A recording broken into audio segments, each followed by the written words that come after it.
नमस्कार प्रिय दर्शकों, एक बार फिर आपका स्वागत है। प्रिय दर्शकों, आज फिर एक नया वीडियो, एक नई कहानी लेकर के हम हाजिर हुए हैं। प्रिय दर्शकों, आज की जो कहानी है, आज का जो प्रसंग है, ये बड़ा ही मोटिवेशनल है, बड़ा ही ज्ञानवर्धक है। प्रिय दर्शकों, एक बार गाय माता मनुष्य के कल्याण के लिए भगवान शिव के पास जाती है और भगवान शिव से कहती है, हे भगवान, दुखों का अंत कैसे किया जा सकता है। गाय कहती है, हे भगवान, आपसे भला अच्छा कौन बता सकता है, इसलिए आप ही आज बताइए कि दुखों का अंत कैसे किया जाए। फिर भगवान शिव कहते हैं, हे गाय, आज मैं कथा सुनाने जा रहा हूं, कृपया इसे ध्यान से सुने।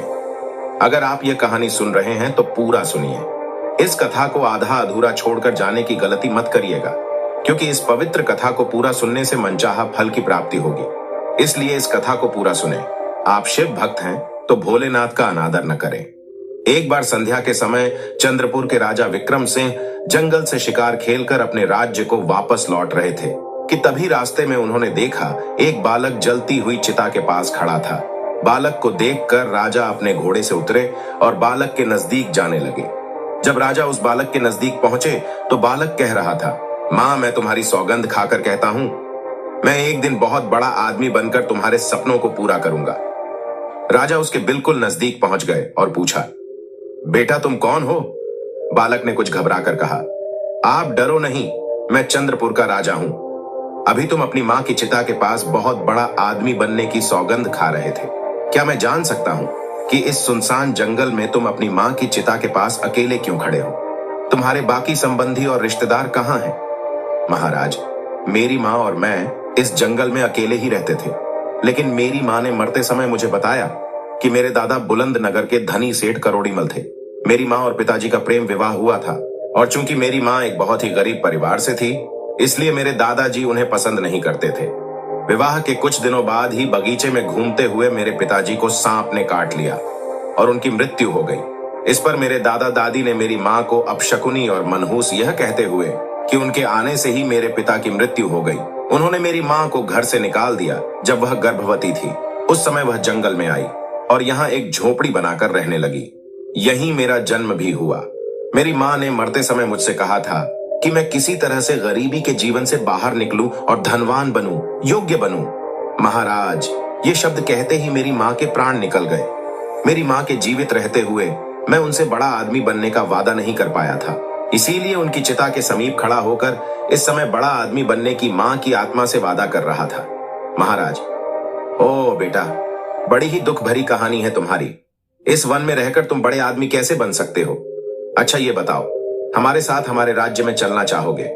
आपके साथ महाराज, हम तुम्हें पढ़ा लिखा कर बड़ा आदमी बनने में तुम्हारी मदद कर सकते हैं, इस बात का हम तुमसे वादा करते हैं। ओह, तब तो मैं आपके साथ बड़ी खुशी से चलने को तैयार हूं महाराज। और फिर वह राजा के साथ उसके राजमहल की तरफ चल दिया। राजमहल में पहुंचने पर रानी ने पूछा, यह कौन है महाराज? महारानी, इसका नाम भीमसेन है। आज से यह हमारे महल में रहकर शिक्षा ग्रहण करेंगे। रानी मन में सोचने लगी, महाराज भी न जाने कैसे कैसे नमूने उठाकर महल में ले आते हैं, इन्हें कौन समझाए कि यह महल है, कोई अनाथालय नहीं है। महारानी आप किस सोच में पड़ गई? कुछ नहीं महाराज, आप आज्ञा कीजिए महारानी। आज से भीमसेन तुम्हारी छत्र छाया में पलेगा। राजकुमार और राजकुमारी की तरह ही अब तुम्हें इसका ध्यान भी रखना पड़ेगा। ठीक है महाराज। उस रात भीमसेन सोचने लगा कि उसकी कितनी अच्छी किस्मत है कि वह राजमहल में पहुंच गया। दूसरी तरफ महारानी सोच रही थी कि भीमसेन को महल से निकालने के लिए मुझे कल कुछ करना ही होगा। जिस दिन राजकुमार, राजकुमारी और भीमसेन को भोजन परोसा गया, उस दिन राजकुमार और राजकुमारी को सोने की थाली में खाना दिया गया, जबकि भीमसेन को पत्ते पर भोजन परोसा गया। इससे भीमसेन नाराज हो गया और कहा कि वह पत्ते पर खाना नहीं खाएगा। रानी ने पूछा कि क्या वह पत्तल पर भोजन नहीं कर सकता? भीमसेन ने जवाब दिया कि वह खा सकता है, लेकिन उसे यह भेदभाव पसंद नहीं आया, क्योंकि अन्य लोगों को सोने की थाली में खाना परोसा गया था। रानी ने तब कहा कि अगर वह राजाओं और महाराजाओं की तरह खाना चाहता है तो खाएं, वरना ना खाएं। भीमसेन ने कहा कि वह तब तक नहीं खाएगा जब तक कि उसे सम्मान के साथ सोने की थाली में भोजन नहीं परोसा जाता।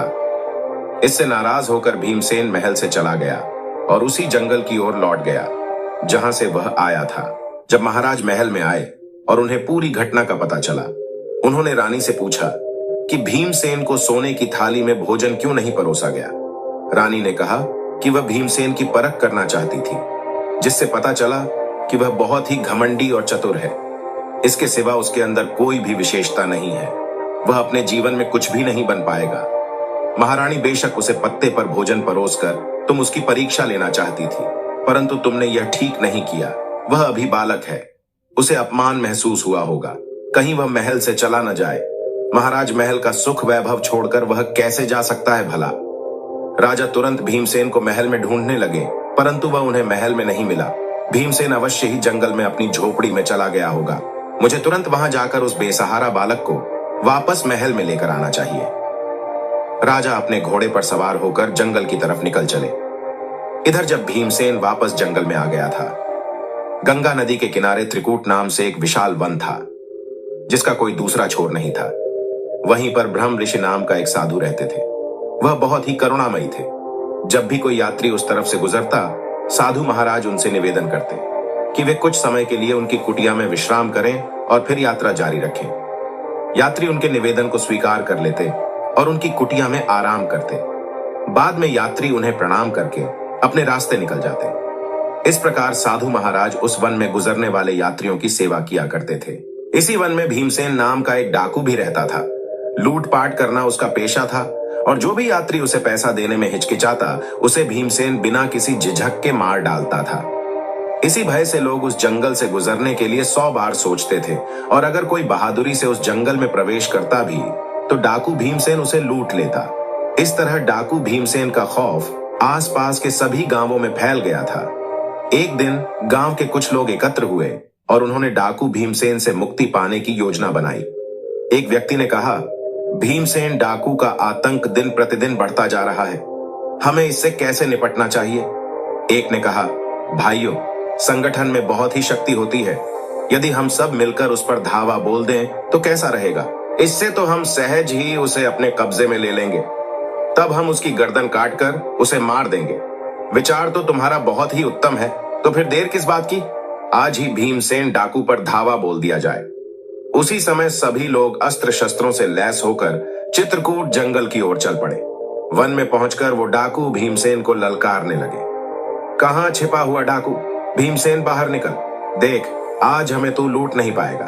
तेरी मौत बनकर आए हैं। आज हम सबसे तू बच नहीं पाएगा।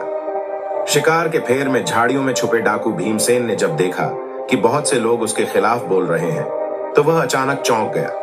उसने सोचा कि अगर आज वह इस भीड़ के हाथ लग गया तो उसका बचना मुश्किल है, जबकि वे लोग लगातार उसे चुनौती दे रहे थे। डाकू भीमसेन ने सोचा कि यहां तो मुझे ये लोग जरूर पकड़ लेंगे। मुझे कहीं और छुपना होगा ताकि मैं अपनी जान बचा सकूं। यह सोचकर वह वहां से उठा और चुपचाप वहां से निकल भागा। जल्दी ही उसे साधु की कुटिया दिखाई दी। उसने सोचा कि मुझे इस कुटिया में शरण लेनी चाहिए। वह कुटिया के समीप पहुंचा तो वह बहुत ही हाँफ रहा था। साधु ने उसे देखा और कहा, कौन हो तुम? इस तरह से हाँफ क्यों रहे हो? और इस वीरान जंगल में तुम अकेले क्या कर रहे हो? कौन हो तुम? क्या घर से भाग कर आए हो? नहीं ऋषि, वो ऐसी बात नहीं है। तब भीमसेन ने ऋषि को अपनी राम कहानी सुनाई। तब ऋषि ने कहा, तुम बड़ा आदमी बनना चाहते हो? हाँ ऋषि, पर समझ नहीं पा रहा हूं कि मैं बड़ा आदमी कैसे बनूंगा। बेटा, यहां पर रहकर तुम बड़े आदमी कैसे बन सकते हो? बड़ा आदमी बनने के लिए बुद्धि की आवश्यकता होती है, और बुद्धि विद्या ग्रहण करने से आती है। ओह, परंतु महाराज, विद्या कैसे प्राप्त करूं? मेरे पास तो शिक्षा हेतु कोई धन नहीं है। मुझे कौन पढ़ाएगा?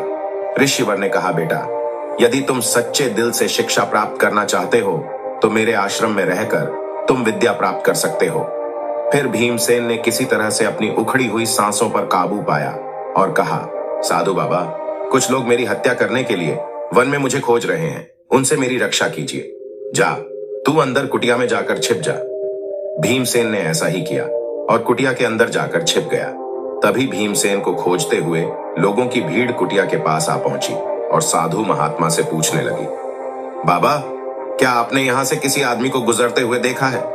बाबा ने कहा, आप लोग किस आदमी की बात कर रहे हो? हम भीमसेन डाकू की बात कर रहे हैं साधु बाबा। उसने मासूम और निहत्थे लोगों को लूटकर बहुत सताया है। वह अपना खजाना भरता है और मौका मिलने पर लोगों की हत्या भी कर देता है। आज हम उसे मारने आए हैं। साधु बाबा ने कहा, क्या तुम भीमसेन को मारोगे? वह तो पहले ही गंगा नदी में डूबकर मर चुका है। साधु बाबा, तुम क्या कह रहे हो? भीमसेन डाकू मर चुका है।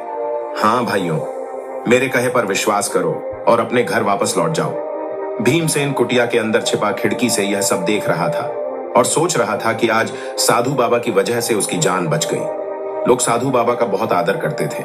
उसकी बातों पर विश्वास करके वे वहां से लौट गए। जब लोग चले गए तो डाकू कुटिया से बाहर आया और साधु बाबा से पूछने लगा, साधु बाबा, आपने मेरे बारे में उन लोगों से झूठ क्यों बोला? मैंने उनसे क्या झूठ बोला था भीमसेन? तुम्हारे अंदर का डाकू मर चुका था, इसलिए तुम डर कर मेरी मदद मांगने आए थे।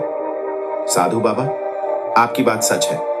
साधु बाबा फिर कहने लगे, उनसे धन लूटकर तुम अपना लोक और परलोक बिगाड़ रहे हो। इतना सब कुछ करने पर भी क्या तुम्हारे मन को शांति है? तुम निडर होकर अन्य लोगों की तरह जीवन गुजार सकते हो?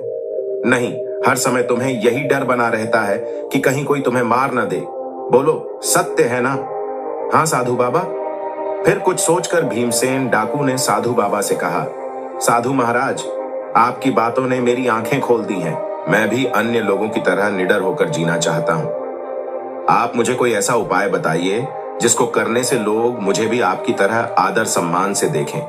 मैं वचन देता हूं कि आप मुझसे जो भी काम करने को कहेंगे मैं उसे करूंगा। ऐसा है तब आप मेरे पीछे पीछे। तब साधु बाबा एक पर्वत की ओर चल दिए और भीमसेन उनके पीछे पीछे था। पर्वत की तलहटी में पहुंचने पर साधु महाराज ने कहा, भीमसेन, इन 2 पत्थरों को अपने सिर पर उठाकर पहाड़ पर मेरे पीछे पीछे चलो। अच्छा साधु बाबा। भीमसेन ने ऐसा ही किया और उसने दोनों पत्थर उठा लिए और अपने सिर पर रखकर साधु बाबा के पीछे पीछे चलने लगा। कुछ ही कदम चलने पर वह थकने लगा। तब साधु महाराज ने पूछा, क्या हुआ? भीमसेन ने कहा, साधु बाबा, ये पत्थर बहुत भारी हैं। साधु ने कहा, अच्छा, एक पत्थर फेंक दो। भीमसेन ने तुरंत एक पत्थर फेंक दिया और फिर से साधु के पीछे चलने लगा। कुछ दूर जाने पर भीमसेन ने कहा, साधु बाबा, यह अकेला पत्थर भी कम भारी नहीं है, अब मैं चढ़ाई नहीं कर सकता। साधु ने कहा, ठीक है, इसे भी नीचे फेंक दो और मेरे पीछे आओ। भीमसेन ने दूसरा पत्थर भी फेंक दिया और साधु के पीछे पहाड़ पर चढ़ने लगा। अब वह आसानी से पहाड़ की चोटी पर पहुंच गया। वहां पहुंचकर भीमसेन ने कहा, साधु बाबा, आप मुझे यहां पर क्यों लाए हैं? साधु बाबा ने कहा, तुम्हें एक शिक्षा देने के लिए। देखो, अब तक तुम्हारे सिर पर लूटमार और हत्यारोपी 2 भारी पत्थरों का बोझ था जो तुम्हें जनप्रिय रूपी पहाड़ पर चढ़ने नहीं देता था। इसीलिए तुम एक काम करो, आज से तुम लूटमार और हत्याएं करना बंद कर दो। जिन लोगों का धन तुमने आज तक लूटा है उन्हें वापस कर दो। तब जाकर तुम भी सब लोगों के प्रिय बन जाओगे। तभी सब जगह भले आदमी के रूप में तुम पहचाने जाओगे। ठीक है साधु बाबा, मैं ऐसा ही करूंगा। लेकिन मुझे यह पता नहीं था कि जिन लोगों से मैंने धन चुराया था वे कौन थे और कहां के निवासी थे। फिर साधु बाबा कहते हैं, इसलिए तुम यह करो कि चुराया हुआ धन गरीबों और भिखारियों में बांट दो। ठीक है साधु बाबा, मैं ऐसा ही करूंगा।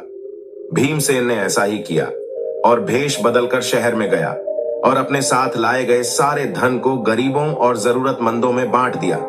धन बांटने के बाद भीमसेन वापस वन में साधु बाबा के पास आया।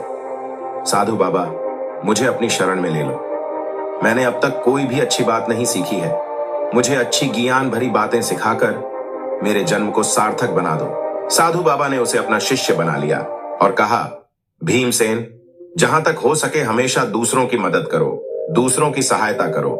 यही मानवता की सच्ची सेवा है और यही भगवान की सेवा है।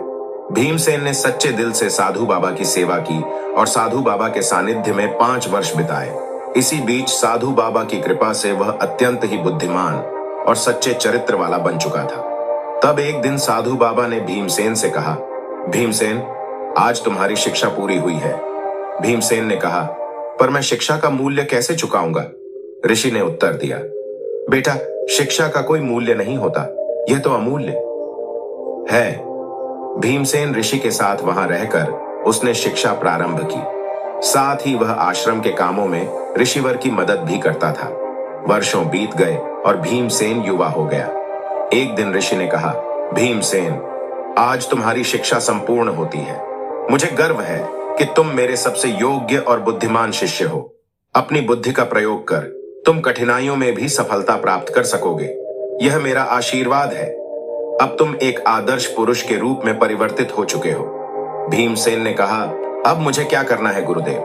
भीमसेन, अभी तुम युवा हो, अभी तुम्हारे सामने एक लंबा पूरा जीवन पड़ा हुआ है, इसीलिए अब तुम्हें कोई कार्य करके अपना जीवन यापन करना होगा। भीमसेन ने निराश होते हुए कहा, गुरुदेव, सब जगह मैं एक डाकू के रूप में बदनाम हूं, भला मुझ जैसे आदमी को कौन काम देगा? ऋषि ने कहा, जाओ, अपनी इस बुद्धि के बल के सहारे जीवन के कुरुक्षेत्र में सफल योद्धा बनकर उतर जाओ। फिर उसने निश्चय किया कि वह बीरपुर जाएगा। बीरपुर वही राज्य था जहां के राजा ने एक बार बचपन के समय में भीमसेन को आश्रय दिया था, परंतु उसकी रानी ने अपमानित करके भीमसेन को निकाल दिया था। जब भीमसेन बीरपुर में पहुंचा तब उसे मालूम हुआ कि वहां के मंत्री की आकस्मिक मृत्यु हो चुकी है और इसीलिए मंत्री का पद खाली पड़ा था। राजमहल की राज्यसभा में आज मंत्री के खाली पड़े पद पर योग्य उम्मीदवार का चुनाव करना था। भीमसेन भी उस समय राजा के दरबार में पहुंच गया और वहां पर जो कुछ भी घटित हो रहा था उसे भीमसेन बड़े ही ध्यान से देखने लगा। उस समय राजा अपने सिंहासन पर बैठे थे और उनके सेनापति ने कहा, महाराज, मंत्री की आकस्मिक मृत्यु से मंत्री का पद रिक्त हो गया है। यह पद ज्यादा दिनों तक खाली नहीं रखना चाहिए। राजा ने कहा, सेनापति जी, आप बिल्कुल ठीक कह रहे हैं। आज तक जो परंपरा चली आ रही है उसी के अनुसार मंत्री के पुत्र सारंग को मंत्री का पद सौंपा जाएगा। सेनापति ने कहा, पर क्या सारंग इस पद के लायक है? राजा कहते हैं चाहे लायक हो या ना हो, राजकीय परंपरा के अनुसार यह पद उसे ही सौंपा जाएगा। हम अब दरबार में इसकी घोषणा करेंगे। इतने में भीमसेन आगे बढ़ा और बोला, महाराज, समय के साथ पुरानी परंपराओं को बदल देना ही समझदारी है। तब एक युवक ने कहा, मेरा नाम किशोर है महाराज, और मैं मंत्री पद के लिए अपना नाम पेश करना चाहता हूं। भीमसेन ने अपना नाम किशोर बताया ताकि राजा विक्रम सिंह उसे पहचान न पाए। बहुत सालों के बाद राजा विक्रम सिंह बूढ़े हो चुके थे। फिर भीमसेन ने कहा, महाराज, आप जैसे चाहें उसी प्रकार मेरी परीक्षा ले सकते हैं। यदि मैं आपकी कसौटी पर खरा उतरा तो ठीक है, वरना आप मुझे जो सजा देना चाहें दे सकते हैं। युवक, तुमने जो सलाह दी है राजकीय परंपराओं को बदलने की, हम उसे मानते हैं। उस सलाह पर हम तभी अमल कर सकते हैं जब तुम हमारे द्वारा ली गई परीक्षा में उत्तीर्ण हो जाओगे। हम सारंग और तुम्हारी दोनों की परीक्षा लेंगे। जो भी इस परीक्षा में उत्तीर्ण होगा उसे हम चंद्रपुर का मंत्री बनाएंगे। राजा विक्रम सिंह के आदेश पर सोने की म्यान में रखी हुई 2 तलवारें तुरंत राज दरबार में पेश की गई। तब राजा विक्रम सिंह ने सारंग को एक तलवार दी और कहा, सारंग, तुम्हें उत्तर दिशा में जाना है और वहां के समीप राज्य केसरपुर में जाकर वहां के राजा केसर सिंह को यह भेंट लेकर आना है। उसके बाद महाराज ने एक सोने की तलवार किशोर को दी। कहा, किशोर, तुम्हें पश्चिम दिशा के सीमावर्ती राज्य विशालपुरम में जाकर राजा विशाल तक यह भेंट पहुंचानी है। दोनों उसी समय तलवारें लेकर अपनी अपनी दिशाओं की ओर चल दिए। जब सारंग उत्तर दिशा में स्थित केसरपुर राज्य के दरबार में पहुंचा तब उसने वहां के राजा से कहा, राजन, मैं चंद्रपुर के राजा विक्रम सिंह के द्वारा भेजा गया राजदूत हूं। हमारे महाराज ने आपके लिए यह सोने की तलवार उपहार में भेजी है। राजदूत, हम आपके महाराज के इस उपहार को स्वीकार करते हैं। लेकिन जब हमारे महाराज ने तलवार को म्यान से निकाला तो उन्होंने देखा कि तलवार की नोक पर लाल रंग लगा हुआ था। राजा ने पूछा, यह क्या? तलवार की नोक पर लाल रंग क्यों लगा है? राजदूत, इसका क्या अर्थ है? हम इसे समझ नहीं पा रहे हैं।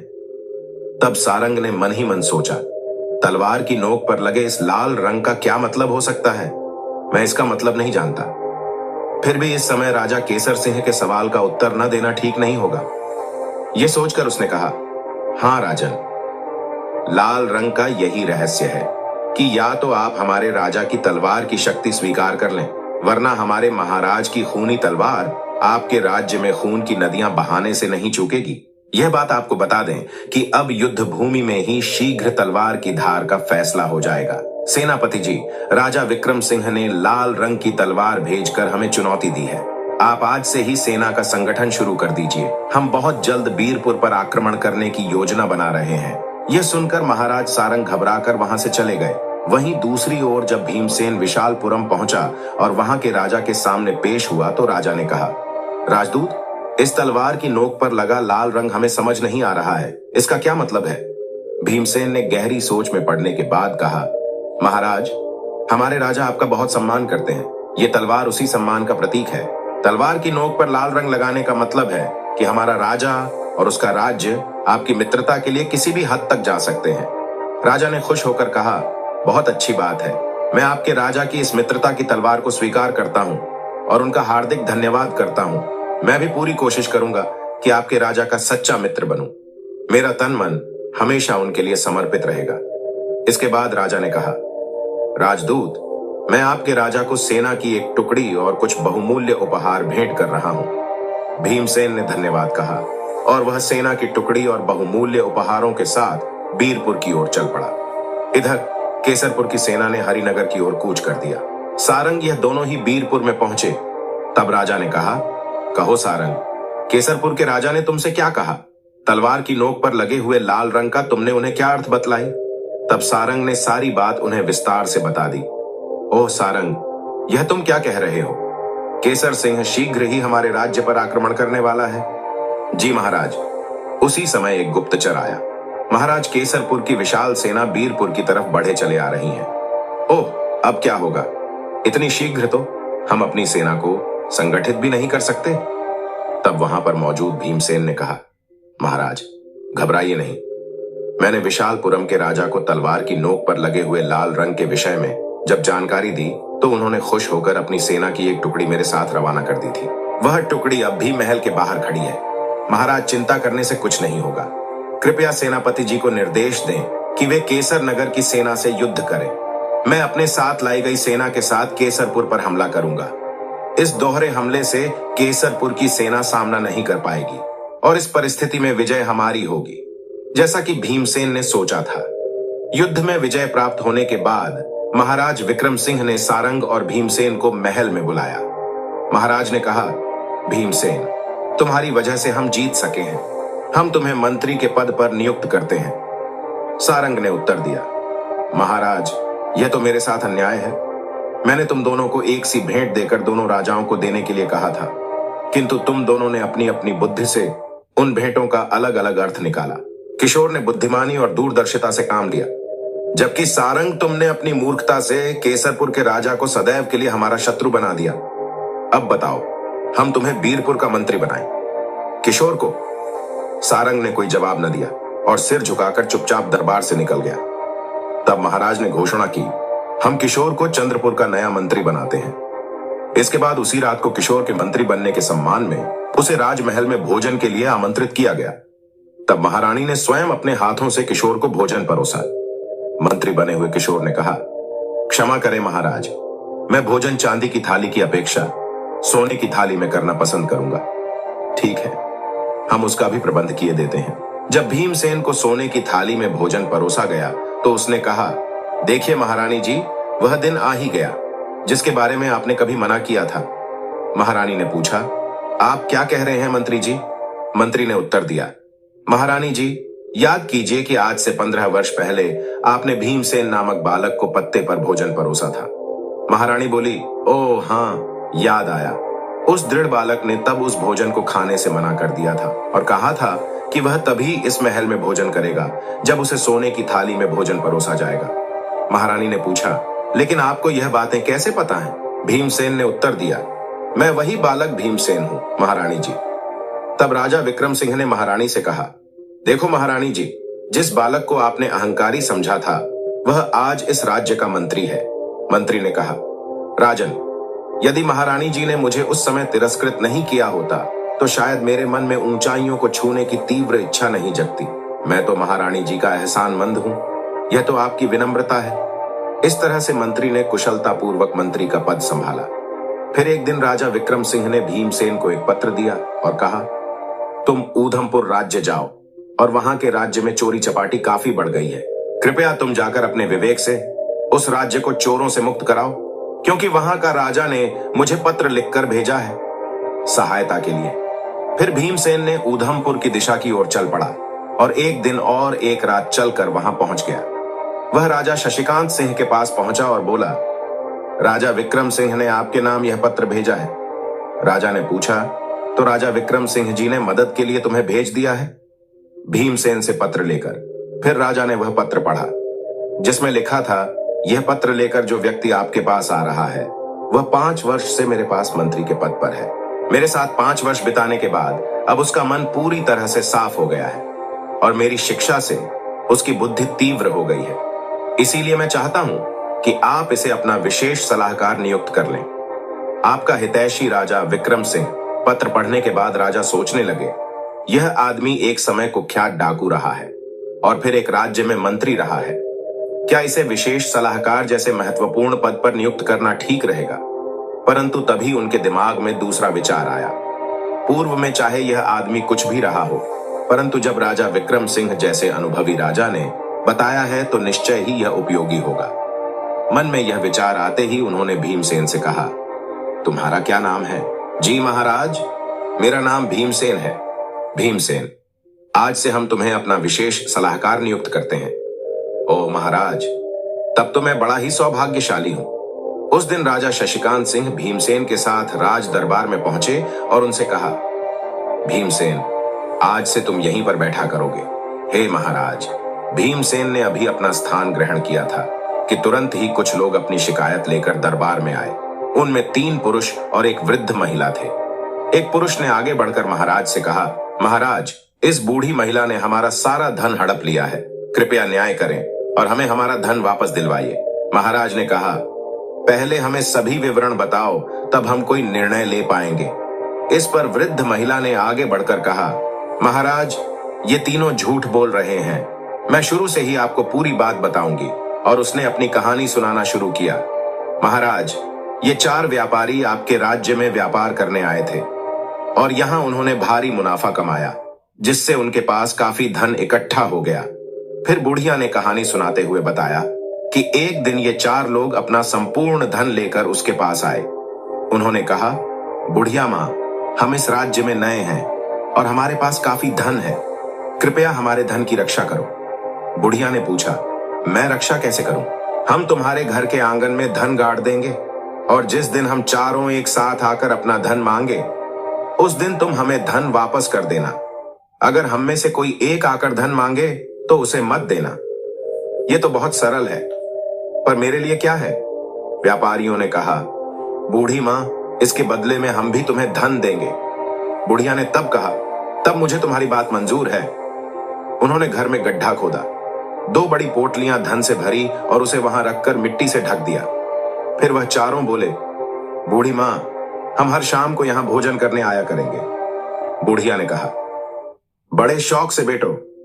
रोज शाम को जब वे भोजन करने आते तो बुढ़िया से पूछते, हमारा सारा धन सुरक्षित तो है ना? बुढ़िया ने जवाब दिया, हाँ बेटा, तुम्हारा धन पूरी तरह सुरक्षित है। एक दिन जब उन 4 व्यापारियों ने खजाने की जगह को खोदा तो वहां पर धन अभी भी वैसा ही था जैसा छोड़ा गया था। अब उन्हें उस बुढ़िया की ईमानदारी पर कोई संदेह नहीं रहा। उसकी ईमानदारी से प्रसन्न होकर उन्होंने उसे 5 स्वर्ण मुद्राएं दी और कहा, बूढ़ी मां, ये मुद्राएं रख लो, ये तुम्हें काम आएंगी। झुक झुक जियो मेरे बेटे। लेकिन उन चारों में से एक के मन में लालच जाग उठा।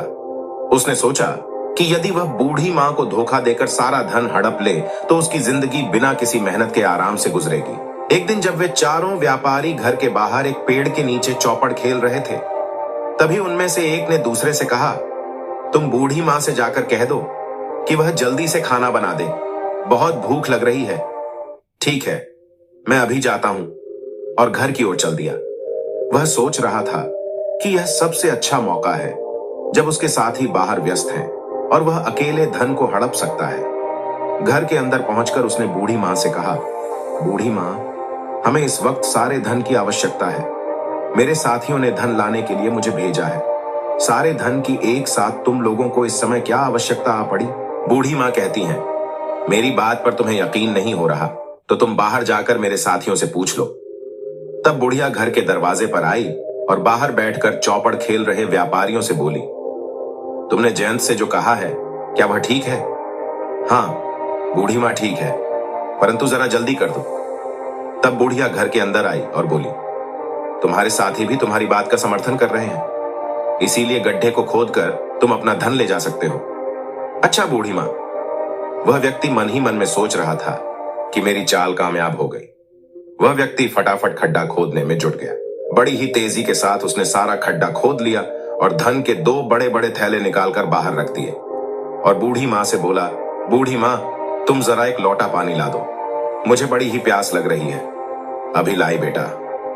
और फिर बुढ़िया पानी लेने चली गई। इतने में पलक झपकते ही वह व्यक्ति ने दोनों धन से भरे हुए थैले उठाए और घर के पिछवाड़े में एक घोड़ा खड़ा था, उसकी पीठ पर लादकर वह तुरंत वहां से फरार हो गया। दूसरी ओर उनके साथी जो बाहर बैठकर चौपड़ खेल रहे थे, वह सोचने लगे कि मेरा मित्र अभी तक क्यों नहीं लौटा। उन्होंने कहा, चलो अब तक तो खाना तैयार हो गया होगा, अंदर चलते हैं। वे तीनों अंदर गए और बूढ़ी मां से बोले, खाना तैयार है क्या? हमने तो बहुत पहले अपने मित्र को खाना बनाने के लिए कहा था। बुढ़िया ने कहा, उसने मुझसे कुछ नहीं कहा। वह व्यक्ति तो सारा धन लेकर तुम्हारे पास गया है। जब तीनों व्यापारी यह सुनते हैं तो सदमे में पड़ जाते हैं और कहता है, लेकिन तुमने उसे अकेले सारा धन क्यों सौंपा? मैं दरवाजे पर आई थी और तुमने कहा था कि जल्दी करो। हमने तो सिर्फ खाना जल्दी बनाने को कहा था। क्या तुम्हारे मित्र ने तुम्हें धोखा दिया है? फिर बुढ़िया ने अपनी कहानी पूरी करते हुए कहा, महाराज, यही है सारी कहानी। बताइए इस घटना में मेरा क्या दोष है? फिर तीनों व्यापारी कहता है, वो बुढ़िया झूठ बोल रही है। अवश्य ही इसे इस बात का पता है कि मेरा मित्र धन लेकर कहां पर गया है। महाराज, हम सब पर दया करें, इससे हमारा सारा धन वापस दिलवाने की कृपा करें। महाराज सोचने लगे, ओ बड़ा ही विचित्र झगड़ा है कि कैसे इन लोगों का निपटारा करूं। क्यों न भीमसेन से इस झगड़े का निपटारा करने के लिए कहूं। इस प्रकार भीमसेन के विवेक की परीक्षा भी हो जाएगी। यह सोचकर उन्होंने भीमसेन से कहा, भीमसेन, क्या तुम इन लोगों के झगड़े का निपटारा कर सकते हो? अवश्य महाराज, यदि आपकी आज्ञा हो तो। भीमसेन ने बूढ़ी औरत से पूछा, बूढ़ी मां, जब चारों व्यापारी तुम्हारे पास धन रखने के लिए आए थे तो उन्होंने तुमसे क्या कहा था? जी, इन्होंने कहा था कि यह सारा धन हम तुम्हारे आंगन में गाड़ जाएंगे। जब हम चारों एक साथ आएंगे तभी उस धन को देना, किसी एक के मांगने पर मत देना। क्यों भाइयों? बूढ़ी मां ने जो कुछ कहा, क्या वह सच है? तुम्हें क्या कुछ कहना है? हमें कुछ नहीं कहना श्रीमान। बूढ़ी मां ने आपको जो कुछ बताया है वह सत्य है, लेकिन इसने हम तीनों से पूछे बिना ही हमारे चौथे साथी को सारा धन दे दिया। यही हमारी शिकायत है। तुम लोगों ने बूढ़ी मां से कहा था कि चारों के एक साथ आकर मांगने पर ही धन देना, अन्यथा नहीं देना। हाँ, यही सच है। उसी तरह जब तुम सब आकर बूढ़ी मां से पैसे मांगो तभी उसे तुम्हें पैसे देने हैं, अन्यथा नहीं। हाँ महोदय, फिर आप यहाँ बूढ़ी मां की शिकायत क्यों लेकर आए हैं? अपने चौथे साथी को साथ लेकर आओ और तब सभी मिलकर उससे अपने पैसे मांगो। यदि उस समय बूढ़ी मां पैसे नहीं लौट आती है तब उसे दोषी माना जाएगा। तीनों व्यापारी इस बात पर विचार करने लगे। यह व्यक्ति ने बड़ी चालाकी से हमें हमारे ही शब्दों के जाल में फंसा दिया। तब बूढ़ी औरत ने कहा, बेटे, तुमने सही फैसला लिया है, तुम लंबी उम्र पाओ। जब व्यापारी सिर झुकाकर वहां से जाने लगे तब भीमसेन ने कहा, रुको, मुझे तुम तीनों पर शक हो रहा है। क्या कोई अपनी मेहनत से कमाई हुई धनराशि किसी अजनबी के घर में छुपा आएगा? धन की सुरक्षा के और भी उपाय होते हैं। सच सच बताओ, तुम्हें यह धन कहां से मिला? महाराज, हमने व्यापार से यह धन कमाया है, यही सच है। वे बोले, सच बताओ, वरना मैं तुम्हारी खाल में भूसा भरवा दूंगा। भीमसेन से कहा, नहीं महाराज, हम सच कह रहे हैं। वे बोले। भीमसेन ने फिर कहा, जल्लादों को बुलवाओ, वे ही इनसे सच उगलवा आएंगे। नहीं, जल्लादों को मत बुलवाओ, हम सच बताते हैं। तो बताओ सच क्या है? सच ये है कि हम चारों साथियों का एक चोरों का गिरोह था और जो धन हमारा चौथा साथी लेकर फरार है वह धन भी चोरी से ही इकट्ठा किया हुआ था। महाराज ने कहा, ओ, तो तुम लोग चोर हो? जी महाराज। महाराज ने तुरंत आदेश दिया कि इन तीनों को कारागार में डाल दिया जाए और उस बूढ़ी औरत को पूरी इज्जत के साथ राजमहल से विदा कर दिया गया। महाराज ने भीमसेन से कहा, भीमसेन, तुम परीक्षा में खरे उतरे। तुम्हें हमने अपना विशेष सलाहकार बनाकर उचित किया है। हमें इस फैसले पर सदैव गर्व रहेगा। उस दिन के बाद से राजा शशिकांत सिंह भीमसेन से सलाह लेकर ही अपना प्रत्येक कार्य करते थे। फिर भीमसेन जो डाकू था, अब वह दुनिया का सबसे बुद्धिजीवी कहलाने लगा। इतना कहकर भगवान शिव अपना कथा समाप्त करते हैं। प्रिय दर्शकों, हमारी आज की कहानी यहाँ समाप्त होती है।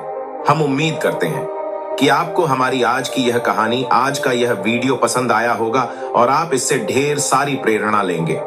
मिलते हैं अगली ज्ञान चर्चा के साथ अगले वीडियो में। तब तक के लिए नमस्कार, धन्यवाद।